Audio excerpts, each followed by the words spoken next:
Allô, ici Poupoune. Bienvenue à tous et à toutes dans cette nouvelle vidéo.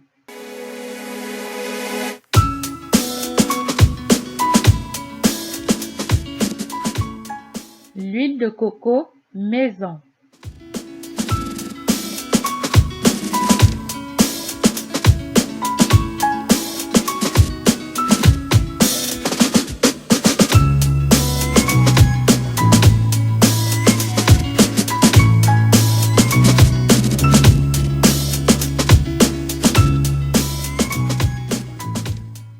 Alors, lors de ma dernière vidéo concernant l'huile d'amande douce maison, j'ai reçu des commentaires et des demandes de mes abonnés si je pouvais également leur montrer comment faire l'huile de coco maison. Alors aujourd'hui, je vous montre ma méthode à moi de faire l'huile de coco.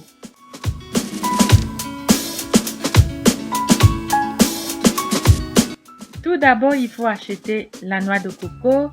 Moi, j'achète la noix de coco entière, mais vous avez également la possibilité d'acheter la noix de coco déjà râpée dans des magasins de produits naturels. Je préfère la noix de coco entière, à chacun son choix.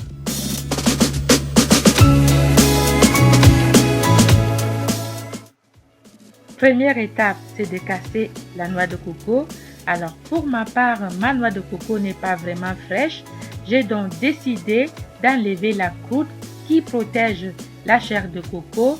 Mais si votre noix de coco est fraîche, passez cette étape. Ensuite, on va aller laver le tout et passer à la deuxième partie de notre préparation.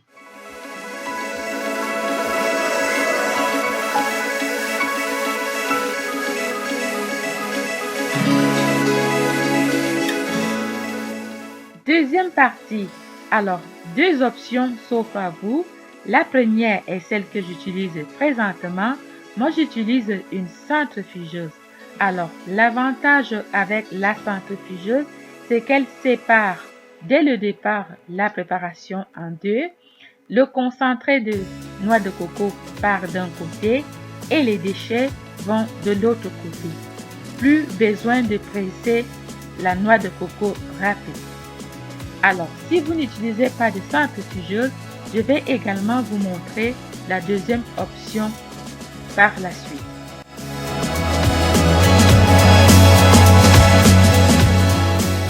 Alors, voilà le concentré de noix de coco que j'ai récupéré en utilisant la centrifugeuse. C'est vraiment épais parce que je n'ajoute pas l'eau quand j'utilise la centrifugeuse.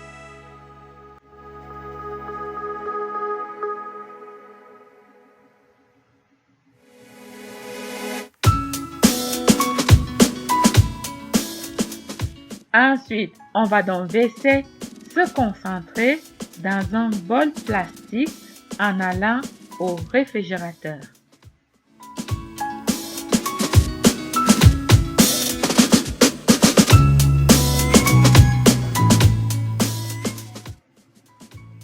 Deuxième option maintenant pour celles qui n'ont pas la centrifugeuse, vous pouvez utiliser une râpe de cuisine ou un robot mixeur. Alors, vous allez ajouter de l'eau, ensuite vous allez mixer le tout et presser avec un tissu propre approprié pour récupérer le lait de coco.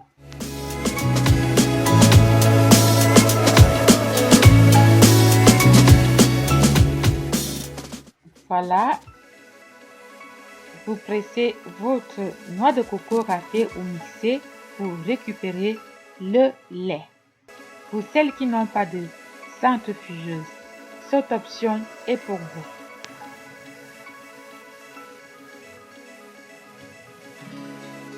Voilà ce qu'on a récupéré. Le concentré de noix de coco. Ensuite, je mets le couvercle et je vais donc déposer mon bol au réfrigérateur pour toute la nuit. Alors, l'avantage de mettre le concentré de noix de coco au réfrigérateur, c'est pour solidifier la préparation De toute façon, vous verrez le lendemain matin.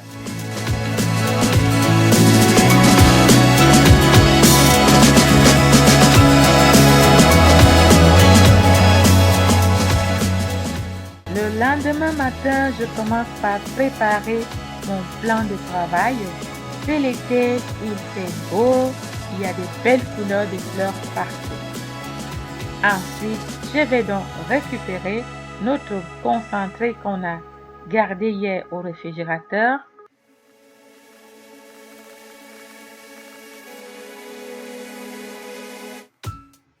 Voilà. Ensuite, il nous faut une casserole. Et voilà notre concentré de noix de coco. Alors, l'avantage de le mettre au réfrigérateur, c'est pour solidifier la préparation. Donc, la partie grasse va se solidifier et monter au-dessus et l'eau va rester au fond. Et cette option également est bien parce que ça réduit le temps de cuisson. Si vous mettez automatiquement, ça va prendre le temps pour que l'eau s'évapore. Alors que si vous le mettez au réfrigérateur, vous allez réduire le temps de cuisson.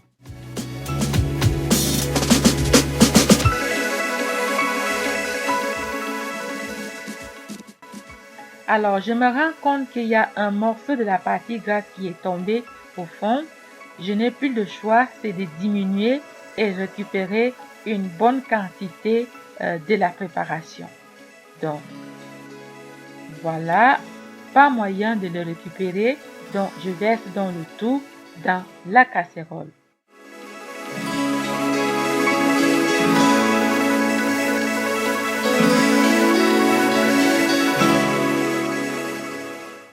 Troisième et dernière étape de notre préparation, c'est le temps donc de poser notre casserole sur la cuisinière.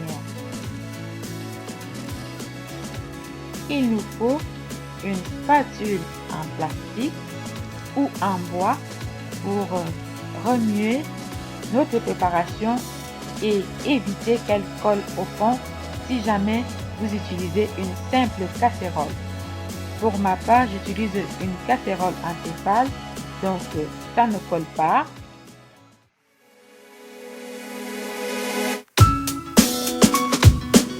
Voilà, notre concentré de noix de coco est déjà en action.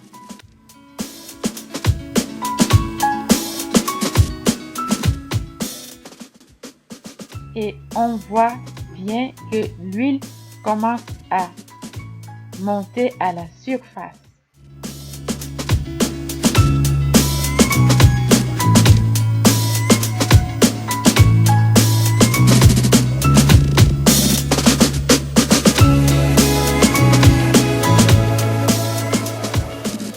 Alors, sans plus attendre, je commence la récolte de mon huile de coco.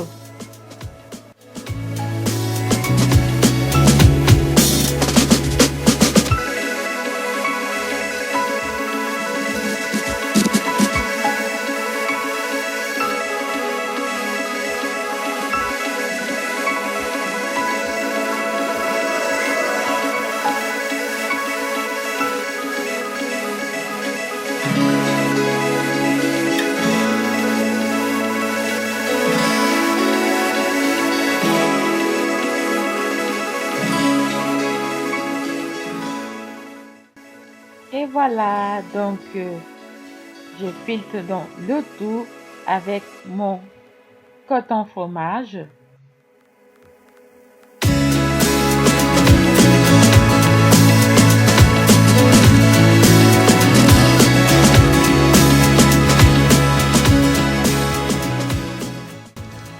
Les déchets que je vais jeter. Et voilà notre huile de coco bien propre, bien claire.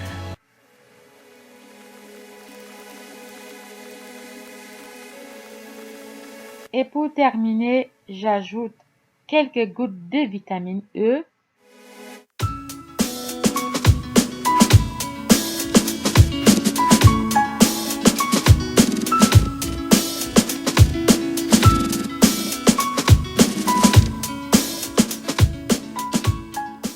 Ensuite, je mets le tout dans un pot que j'ai réservé pour ça. Alors, les poupounes, voilà comment moi je fais mon huile de coco maison. J'espère que cette vidéo vous a plu. N'hésitez pas de liker, de commenter et de partager. On se retrouve très prochainement pour d'autres nouvelles vidéos. Alors, je vous dis à bientôt les poupounes!